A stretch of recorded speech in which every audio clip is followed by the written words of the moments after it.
Hi నమస్తే, welcome to royal TV రైతు. చాలా రోజులుగా మీరు చాలా వీడియోస్ చూస్తూ ఉన్నారు. మనం డైరీ ఫామ్కి సంబంధించినటువంటి వీడియోలు పోస్ట్ చేస్తూ ఉన్నాం. అయితే రైతులకు సంబంధించినటువంటి సరైన సమాచారాన్ని అందించడమే మన రాయల్ టీవీ రైతు యొక్క ఛానల్ ఉద్దేశం.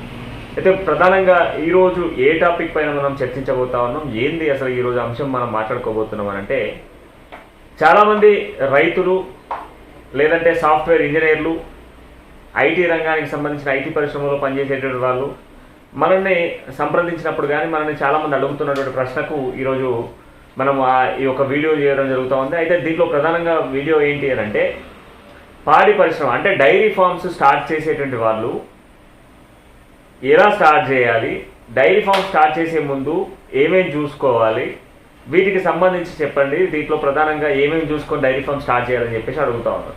దీనికి సంబంధించి మనం ఇప్పుడు మాట్లాడుకుందాం.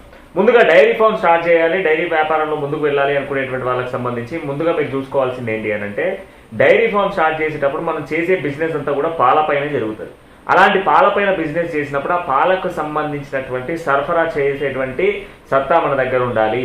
దానికి కావాల్సినటువంటి కొన్ని షాప్స్ కానీ వీటికి సంబంధించి మనం డిస్కస్ చేస్తే, ప్రధానంగా పాడి పరిశ్రమకు సంబంధించినటువంటి పాలను ట్రాన్స్ఫర్ చేయాలన్నప్పుడు hotels, hospitals, hostels, restaurants, street houses, అదేవిధంగా ఎక్కువ పాల ఉత్పత్తి అయ్యేటువంటి అపార్ట్మెంట్స్ లేదంటే సిటీస్ కానీ ఇట్లాంటి ప్రదేశాలకు మనం పాలు సప్లై చేయగలగాలి.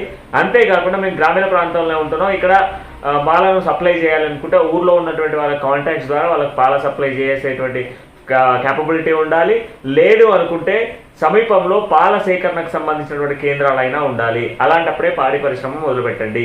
పాడి పరిశ్రమలో చాలామంది మొదలు పెట్టగానే లాస్ కావడానికి బలమైన రీజన్స్ ఏంటి అని అంటే, పాల ఉత్పత్తి అనేది ఎక్కువ శాతం పెరుగుతూ ఉన్నది. పాల ఉత్పత్తి అనేది దినదినం పెరుగుతూ ఉన్న నేపథ్యంలో ఆ పాలను ఎక్కడికి పంపించాలి, ఆ పాలను ఎలా అమ్మాలి, ఆ పాలకు సంబంధించినటువంటి సేల్స్ ఎలా చేయాలి అన్న దానిపైన చాలామంది ఇబ్బంది పడుతూ ఉన్నారు.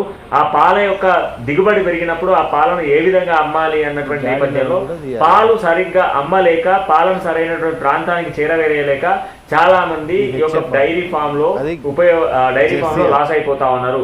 ఈ మధ్య కాలంలో చాలా మంది సాఫ్ట్వేర్ ఇంజనీర్లు, ఐటీ రంగానికి సంబంధించిన వాళ్ళు చాలా మంది కూడా డైరీ ఫార్మ్స్ మొదలు పెట్టాలని చెప్పేసి ముందుకు వస్తూ ఉన్నారు. మంచి విషయమే, ఎందుకంటే డైరీ ఫామ్ మొదలు పెట్టడం చాలా మంచి విషయం. ప్రస్తుతం మన భారతదేశం నుంచి 14% పాల ఉత్పత్తి ఇతర దేశాలకు వెళ్తా ఉంది. అయితే అదనంగా ఇప్పుడు ఉన్న సిచ్యువేషన్స్లో పాలు కానీ, పాల ఉత్పత్తి కానీ, పాల యొక్క పదార్థాల వల్ల చాలా వరకు ప్రయోజనాలు ఉన్నాయి, చాలా వరకు ఉపయోగాలు పెరుగుతూ ఉన్నాయి.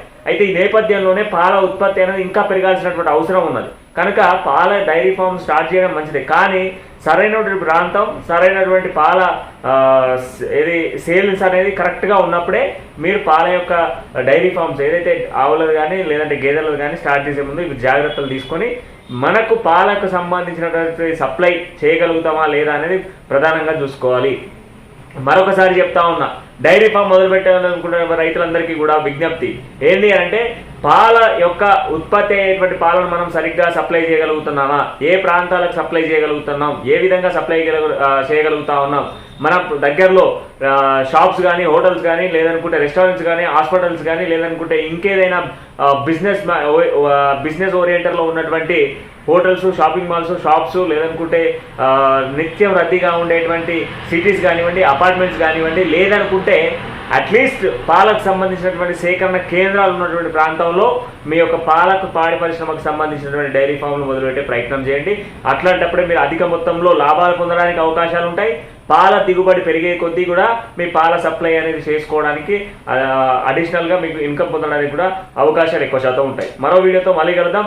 కంప్లీట్గా డైరీ ఫామ్కి సంబంధించిన విషయాలన్నీ కూడా తెలుసుకునే ప్రయత్నం చేద్దాం.